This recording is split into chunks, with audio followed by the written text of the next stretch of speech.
Selamat datang di Kitab Mawasdiri. Pada episode kali ini, kita akan membahas salah satu legenda yang sangat terkenal di Indonesia, yaitu kisah Roro Jonggrang. Mari kita mulai perjalanan ini dan gali bersama makna yang terkandung dalam legenda Roro Jonggrang. Di tanah Jawa yang subur dan makmur, berdirilah sebuah kerajaan besar bernama Prambanan. Kerajaan ini dikenal akan kejayaannya, dengan rakyat yang hidup tenteram di bawah perlindungan sang raja, Prabu Baka. Ia adalah seorang raja yang sakti, disegani oleh banyak kerajaan di sekitarnya. Namun di balik kekuasaannya yang besar, Prabu Baka juga dikenal sebagai penguasa yang angkuh dan tidak segan-segan menaklukkan kerajaan lain demi memperluas wilayahnya. Di dalam istana megahnya, Prabu Baka memiliki seorang putri yang terkenal karena kecantikannya yang luar biasa. Dialah Roro Jonggrang, putri jelita yang memiliki wajah seindah rembulan. Namun bukan hanya parasnya yang membuat namanya tersohor ke seluruh penjuru negeri. Roro Jonggrang juga dikenal sebagai gadis yang cerdas, anggun, dan memiliki keteguhan hati yang kuat. Ia tidak mudah terpesona oleh rayuan laki-laki dan selalu berhati-hati dalam mengambil keputusan. Karena kecantikannya yang tiada banding, banyak pangeran dan raja dari berbagai kerajaan datang melamarnya. Mereka datang membawa hadiah-hadiah berharga, dari emas, permata, hingga kain sutra terbaik. Namun, Roro Jonggrang tidak tertarik pada kemewahan atau kekuasaan.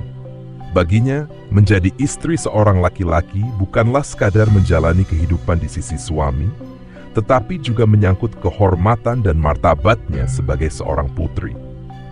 Ia ingin memiliki suami yang tidak hanya kuat, tetapi juga bijaksana dan memiliki hati yang tulus. Meski demikian, Prabu Baka tidak selalu sejalan dengan keinginan putrinya. Sebagai seorang raja, ia ingin menikahkan Roro Jonggrang dengan seseorang yang dapat memperkuat kekuasaannya. Ia melihat pernikahan sebagai sarana untuk memperluas pengaruhnya, bukan sekadar urusan hati. Namun, Roro Jonggrang tetap pada pendiriannya. Ia tidak ingin menikah hanya demi ambisi ayahnya. Suatu hari, para pengawal kerajaan membawa kabar bahwa ada ancaman besar yang mendekati Prambanan.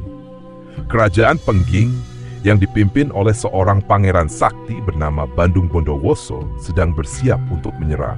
Bandung Bondowoso dikenal sebagai ksatria perkasa yang memiliki kekuatan luar biasa.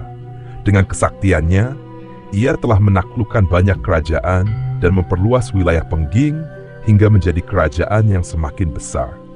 Mendengar kabar ini, Prabu Baka segera mempersiapkan pasukan terbaiknya untuk berperang. Ia tidak ingin kerajaannya jatuh ke tangan musuh. Sementara itu, Roro Jonggrang mulai merasa cemas. Ia tahu bahwa perang hanya akan membawa penderitaan bagi rakyat. Meski Prambanan memiliki pasukan yang kuat, ia sadar bahwa kekuatan Bandung Bondowoso tidak bisa dianggap remeh. Hari demi hari, ketegangan semakin meningkat. Pasukan Prambanan dan Pengging akhirnya bertemu di medan perang, dan pertempuran besar pun terjadi. Dalam pertempuran sengit itu, Prabu Baka bertarung dengan gagah berani, tetapi kekuatan Bandung Bondowoso terlalu dahsyat. Dengan kesaktiannya, ia berhasil mengalahkan Prabu Baka dan merebut kerajaan Prambanan. Ketika mendengar bahwa ayahnya telah gugur di medan perang, Roro Jonggrang merasa hatinya hancur. Ia kini tidak hanya kehilangan ayahnya, tetapi juga harus menghadapi kenyataan bahwa kerajaannya jatuh ke tangan musuh. Namun, ia bukanlah seorang putri yang mudah menyerah. Dalam benaknya, ia mulai menyusun rencana agar tetap bisa mempertahankan kehormatannya. Saat itulah Bandung Bondowoso melihatnya untuk pertama kali. Begitu memandang wajah Roro Jonggrang, ia langsung jatuh hati. Sang pangeran yang gagah itu pun segera mengutarakan keinginannya untuk menikahi putri Prambanan. Namun di balik kesedihannya, Roro Jonggrang menyadari bahwa ini adalah kesempatan untuk menyusun rencana lain. Ia tahu bahwa menerima lamaran Bandung Bondowoso bukanlah pilihan yang mudah. Di dalam pikirannya, sebuah strategi mulai terbentuk. Jika ia tidak bisa menolak secara langsung, maka ia harus mencari cara lain untuk menghindari pernikahan ini. Dengan keteguhan hatinya, Roro Jonggrang akhirnya mengajukan sebuah syarat yang tampaknya mustahil untuk dipenuhi. Dan inilah yang akan menjadi awal dari legenda yang melegenda di tanah Jawa. Kisah tentang cinta, tipu daya, dan kutukan yang abadi. Kerajaan Prambanan yang megah kini berada dalam bayang-bayang kehancuran. Pasukan dari Kerajaan Pengging yang dipimpin oleh Bandung Bondowoso telah berhasil menaklukkan pertahanan Prambanan. Dengan kesaktiannya yang luar biasa, Bandung Bondowoso mampu mengalahkan Prabu Baka dalam pertempuran sengit. Sang raja yang selama ini ditakuti akhirnya gugur di medan perang, dan kekuasaannya jatuh ke tangan Pengging. Setelah kemenangan itu, Bandung Bondowoso memasuki istana Prambanan dengan penuh wibawa. Ia berdiri tegak di hadapan para menteri dan rakyat yang tersisa, mengumumkan bahwa mulai hari itu, Prambanan berada di bawah kekuasaannya. Tidak ada yang berani membantah. Semua tahu bahwa Bandung Bondowoso bukan hanya seorang panglima perang yang hebat, tetapi juga seorang pemuda sakti yang memiliki kesaktian luar biasa. Namun di balik ambisinya untuk menaklukkan Prambanan, hatinya justru terguncang saat pandangannya jatuh pada seorang gadis yang berdiri di tengah istana. Dialah Roro Jonggrang, putri Prabu Baka yang masih berdiri anggun meskipun istananya telah jatuh ke tangan musuh. Wajahnya yang jelita memancarkan keteguhan hati, tidak menunjukkan ketakutan sedikit pun. Bandung Bondowoso terpana. Selama hidupnya, Bandung Bondowoso telah melihat banyak perempuan cantik, tetapi tidak ada yang secantik Roro Jonggrang.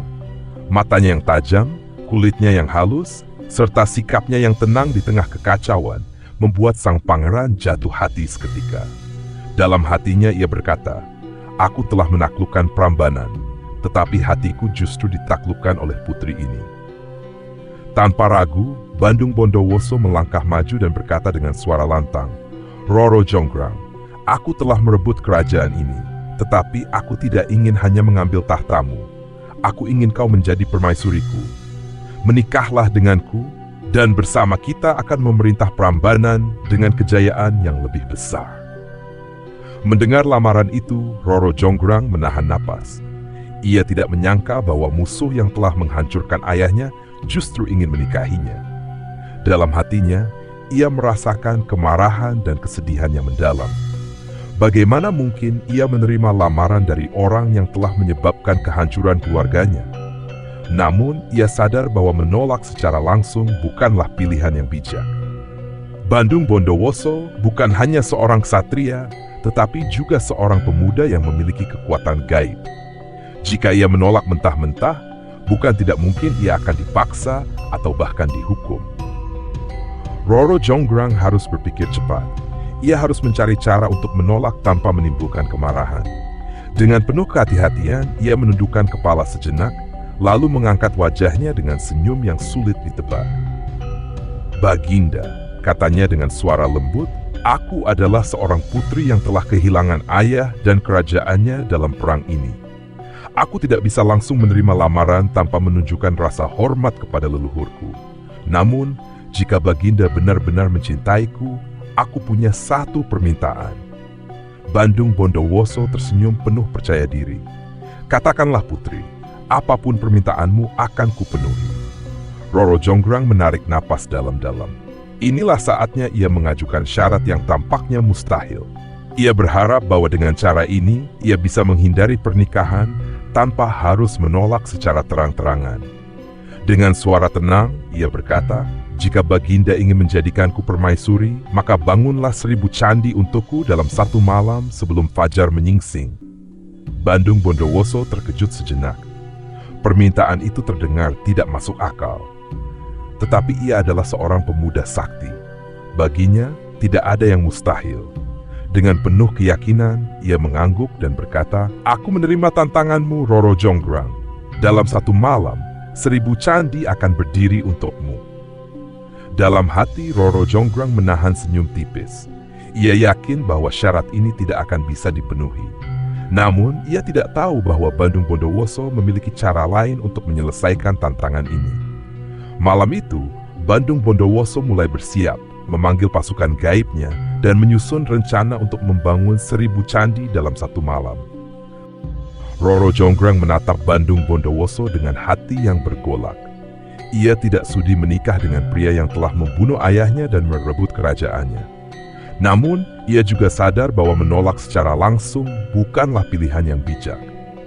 Bandung Bondowoso bukan hanya seorang satria, tetapi juga seorang pemuda sakti yang mampu mengalahkan pasukan Prambanan dengan mudah.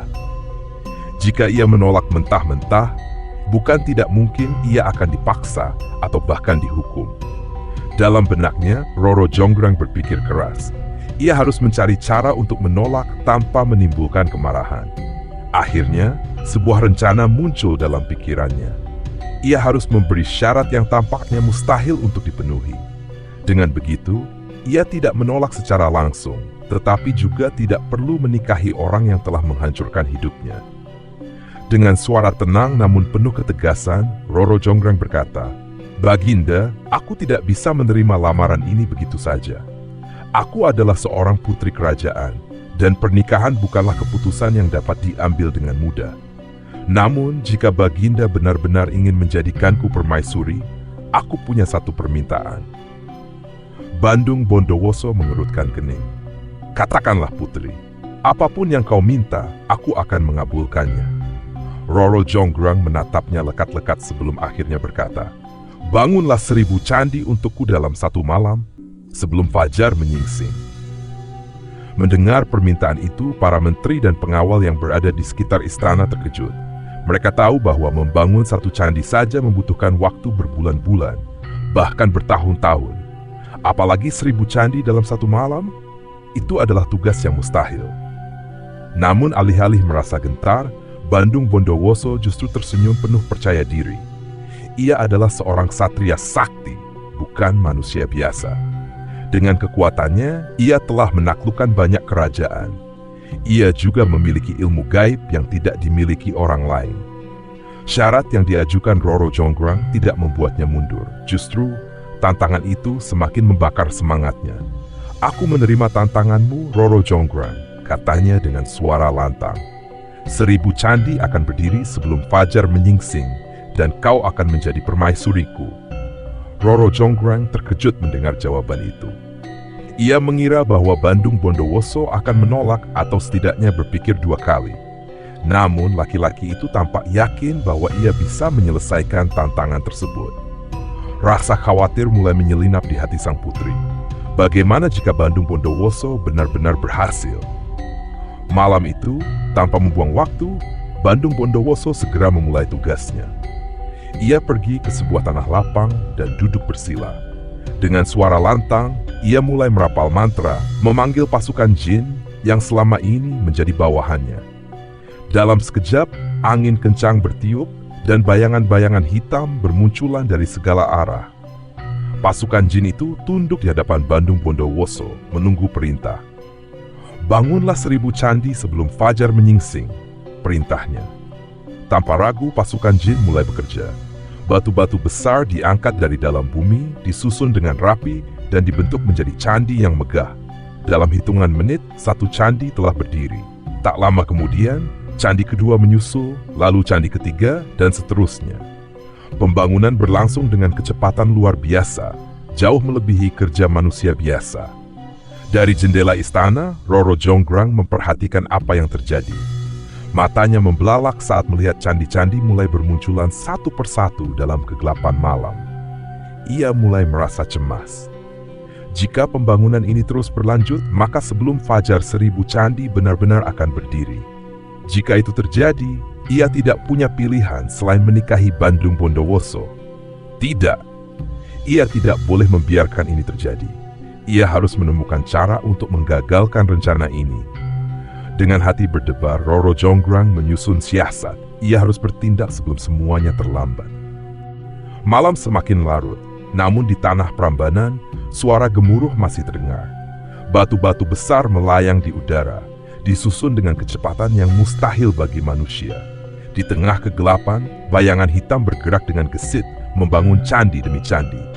Bandung Bondowoso berdiri tegak di antara mereka, matanya bersinar penuh keyakinan. Ia telah memanggil pasukan jin, makhluk gaib yang setia melaksanakan perintahnya. Aku ingin 1000 candi berdiri sebelum fajar menyingsing, perintahnya lantang. Para jin segera bekerja tanpa henti. Dengan kesaktian mereka, setiap candi terbentuk dalam sekejap. Batu-batu besar yang biasanya membutuhkan waktu bertahun-tahun untuk disusun, kini tersusun hanya dalam hitungan menit. Candi pertama, kedua, ketiga, hingga ratusan candi mulai berdiri dalam barisan yang rapi. Di istana, Roro Jonggrang menyaksikan semua itu dari jendela kamarnya. Matanya membelalak saat melihat puluhan, bahkan ratusan candi telah berdiri. Semula, ia mengira syarat yang ia ajukan tidak mungkin terpenuhi. Namun kini, ia mulai merasa cemas. Jika Bandung Bondowoso benar-benar berhasil, maka ia tidak punya pilihan selain menikah dengannya. Tidak, bisiknya pelan, aku tidak boleh membiarkan ini terjadi. Ia bergegas keluar kamar dan menemui dayang-dayangnya. Kita harus menggagalkan rencana ini, katanya dengan suara bergetar. Salah satu dayang bertanya, apa yang harus kita lakukan, Putri? Roro Jonggrang berpikir cepat. Ia tahu bahwa jin adalah makhluk yang patuh pada perintah, tetapi mereka juga sangat peka terhadap tanda-tanda alam. Jika mereka mengira fajar akan segera tiba, mereka mungkin akan berhenti bekerja. Aku punya rencana, kata Roro Jonggrang. Kumpulkan semua wanita di istana dan desa. Bawa obor, bakar jerami, dan tumbuk padi sekeras mungkin. Kita harus membuat mereka mengira bahwa pagi telah tiba. Para dayang segera menyebar, membangunkan para perempuan di desa. Tak lama kemudian, di sudut-sudut Prambanan, cahaya mulai menyala. Obor-obor dinyalakan, menimbulkan cahaya kemerahan yang menyerupai sinar mentari. Para perempuan menumbuk padi dengan keras, menciptakan suara yang biasa terdengar saat pagi menjelang. Kokok ayam pun mulai terdengar, karena tertipu oleh suasana yang menyerupai fajar. Di tengah lapangan, para jin yang sedang bekerja tiba-tiba terhenti. Mereka melihat langit yang mulai bercahaya dan mendengar suara ayam berkokok. Mereka saling berpandangan, kebingungan. Apakah fajar sudah tiba? Salah satu jin bertanya. Kita harus pergi sebelum matahari benar-benar terbit, jawab yang lain. Tanpa menunggu perintah lebih lanjut, pasukan jin segera menghentikan pekerjaannya dan menghilang ke dalam kegelapan. Bandung Bondowoso yang sejak tadi mengawasi jalannya pembangunan tersentak. Ia melihat bahwa hanya kurang 1 candi lagi sebelum genap 1000. Ia mengangkat tangan dan berteriak, "Jangan berhenti! Masih kurang 1 candi lagi!" Namun semuanya sudah terlambat. Jin-jin telah pergi dan sisa batu terakhir tetap berada di tanah, tak tersusun menjadi candi. Bandung Bondowoso mengertakkan giginya. Ia menoleh ke arah istana, matanya menyipit. Ia menyadari bahwa ini bukan kebetulan. Seseorang telah memperdaya pasukan jin. Dan ia yakin hanya seorang cukup cerdik untuk melakukan ini. Roro Jonggrang. Malam masih gelap. Tetapi di sekitar istana Prambanan, suasana berubah seperti menjelang pagi. Cahaya kemerahan memancar dari obor dan api yang membakar jerami. Asap membubung ke langit, menciptakan ilusi bahwa matahari sebentar lagi akan terbit. Di halaman istana, suara tumbukan padi terdengar nyaring, memecah keheningan malam. Kokok ayam pun mulai bersahutan, tertipu oleh keadaan yang diciptakan Roro Jonggrang dan para dayangnya. Dari kejauhan, para jin yang sedang bekerja tiba-tiba merasa ragu. Mereka melihat langit yang mulai bercahaya dan mendengar suara-suara khas pagi hari. Fajar telah tiba, seru salah satu jin. Kita harus pergi sebelum sinar matahari menyentuh kita, tambah jin lainnya dengan panik. Dalam sekejap, para jin menghentikan pekerjaan mereka. Batu-batu yang tadinya masih melayang di udara jatuh ke tanah. Candi yang seharusnya menjadi yang terakhir belum sempat diselesaikan. Satu persatu, para jin menghilang kembali ke alam mereka, meninggalkan proyek yang nyaris sempurna. Di tengah lapangan, Bandung Bondowoso memandang dengan penuh ketidakpercayaan.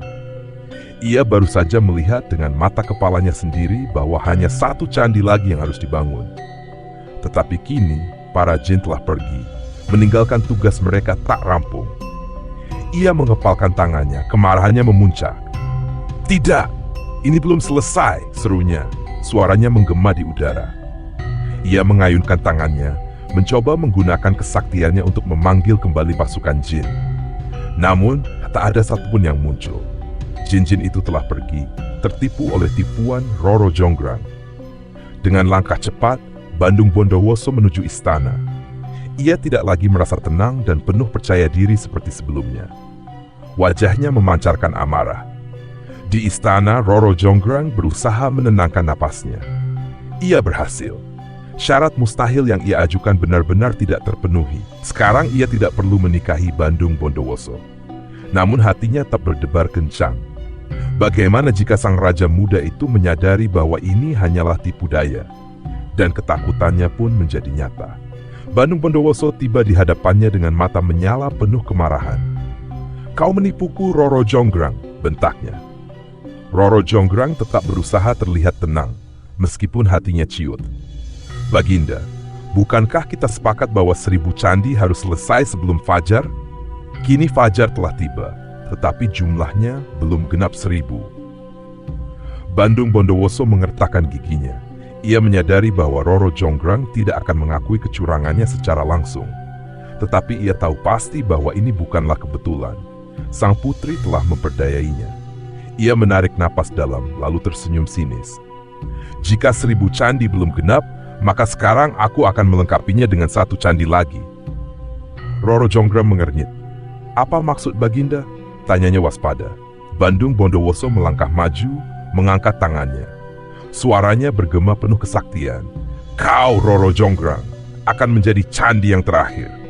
Dalam sekejap, tubuh Roro Jonggrang terasa kaku. Ia ingin berteriak, tetapi suaranya tak bisa keluar. Perlahan, kulitnya berubah menjadi batu. Tubuhnya membeku dalam posisi berdiri. Wajahnya memancarkan keindahan yang abadi. Demikianlah Roro Jonggrang menjadi candi yang ke-1000, melengkapi kompleks candi yang kini dikenal sebagai Candi Sewu atau Candi Prambanan. Akal liciknya berhasil menggagalkan rencana pernikahan, tetapi ia sendiri harus membayar mahal dengan menjadi batu untuk selamanya. Bandung Bondowoso berdiri diam di hadapan patung yang baru saja terbentuk. Itu adalah Roro Jonggrang, sang putri yang kini menjadi arca. Tubuhnya mengeras sempurna. Wajahnya yang dahulu penuh kehidupan, kini membatu dalam keheningan abadi. Meskipun amarahnya telah tersalurkan, hatinya tak benar-benar merasa puas. "Roro Jonggrang," gumamnya lirih, "kau mengkhianatiku, tetapi aku menyesal harus melakukan ini." Bandung Bondowoso melangkah mundur, menatap kompleks candi yang kini genap 1000. Para jin telah menyelesaikan pekerjaannya, meski 1 candi terakhir hadir dalam bentuk kutukan yang berat. Namun, meski wujudnya kini abadi sebagai arca, nama Roro Jonggrang tidak hilang dari ingatan. Kisah kecantikan dan kecerdikannya tersebar ke seluruh penjuru. Orang-orang datang untuk melihat patung sang putri yang menjadi legenda. Mereka mengagumi keindahannya, sekaligus merenungkan tragedi yang melingkupinya. Bandung Bondowoso akhirnya meninggalkan kerajaan Prambanan. Meskipun ia telah memenangkan perang dan merebut kerajaan, hatinya terasa kosong. Cintanya pada Roro Jonggrang kini berubah menjadi penyesalan mendalam. Patung Roro Jonggrang tetap berdiri di salah satu candi sebagai saksi bisu dari kecerdikan yang berujung pada kutukan. Orang-orang menyebut tempat itu sebagai Candi Roro Jonggrang, bagian dari kompleks Candi Prambanan. Hingga kini, patung tersebut dipercaya memancarkan aura kecantikan dan kekuatan, menjadi pengingat tentang cinta, tipu daya, dan harga yang harus dibayar oleh keduanya. Demikianlah, kutukan Bandung Bondowoso mengabadikan Roro Jonggrang sebagai arca terakhir. Ia tidak hanya menjadi simbol legenda, tetapi juga menjadi bagian tak terpisahkan dari sejarah dan budaya Jawa yang terus diceritakan dari generasi ke generasi. Candi Prambanan, dengan keindahan arsitektur yang memukau, adalah warisan terbesar yang ditinggalkan oleh Bandung Bondowoso. Meskipun dibangun untuk mengenang kisah cinta antara Bandung Bondowoso dan Roro Jonggrang, kompleks candi ini menjadi simbol dari kelicikan dan kutukan. Arca Roro Jonggrang yang berada di salah satu candi utama menjadi penanda peristiwa tragis yang mengguncang hati setiap pengunjung. Legenda ini mengajarkan bahwa kecerdikan yang digunakan untuk menipu bukanlah jalan yang bijak. Dan meski tampaknya berhasil, tipu daya itu akhirnya membawa kehancuran. Bandung Bondowoso, dengan kesaktiannya, membangun candi sebagai bentuk kasih sayangnya kepada Roro Jonggrang. Tetapi ketidakjujurannya untuk memaksa sang putri menikah dengannya mengundang bencana. Roro Jonggrang yang cerdik akhirnya mengubah dirinya menjadi batu, sehingga mengutuk sang pemuda yang penuh amarah. Arca yang mewakili Roro Jonggrang tetap berdiri tegak di tengah candi sebagai simbol kutukan yang abadi. Hingga kini, Candi Prambanan tetap menjadi saksi sejarah dan budaya, menyimpan cerita yang tak hanya berkenaan dengan cinta, namun juga mengenai bagaimana ketidakjujuran dapat merusak segalanya. Candi-candi ini juga menyimpan kekayaan seni dan arsitektur yang tak ternilai, menjadi warisan dunia yang dihormati. Banyak yang datang untuk mengagumi keindahannya, namun sedikit yang benar-benar memahami kisah di balik penciptaannya. Prambanan mengingatkan kita akan pentingnya kebaikan dan kejujuran dalam setiap tindakan, serta bagaimana sejarah akan selalu berbicara melalui karya-karya yang ditinggalkan untuk generasi mendatang. Demikianlah kisah Roro Jonggrang yang penuh dengan pelajaran hidup. Sebuah cerita yang mengingatkan kita akan kekuatan kebaikan, kejujuran, dan dampak dari setiap pilihan yang kita buat. Semoga cerita ini membawa kita lebih bijaksana dalam melihat dan menyikapi kehidupan. Jangan lupa untuk terus mengikuti Kitab Mawas Diri untuk kisah-kisah penuh makna lainnya. Sampai jumpa di episode selanjutnya. Dan tetaplah menjaga hati serta pikiran kita, karena setiap kisah yang kita dengar dapat membawa perubahan dalam diri kita.